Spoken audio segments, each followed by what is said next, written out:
היי, אני ארז, הבעלים של חברת ארז שוחט כספות, ואני רוצה לדבר איתכם על הכספת של נשק שיצא החל מיולי 25 לכספות של הנשק הביתיות לפי משטרת ישראל ומשרד הפנים.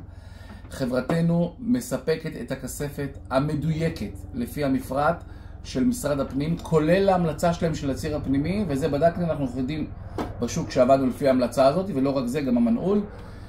בנוסף, אנחנו משווקים את הכספת עם המנעול, שכמו שהם מבקשים לפי תקן של מנעול. אם תשימו לב, לעומת המנעולים שבדקנו כל המתחרים, היציאה של המנעול שלנו זה 15 מילימטר ולא 11 מילימטר, ואם אתם שמים לעובי של הלשונית זה 12 מילימטר וזה 7 מילימטר. תראו את ההבדלים, אפשר לראות אותם. כמובן חברתנו מספקת עם המנעול הזה. וגם למה? המנעולים האלה נורא פשוט, עם הזמן יש בלאי למפתח, החומר גלם שלהם הוא מאוד מאוד זול, יש לו בלאי, ואז אתם משלמים על פריצה והחלפת מנעול.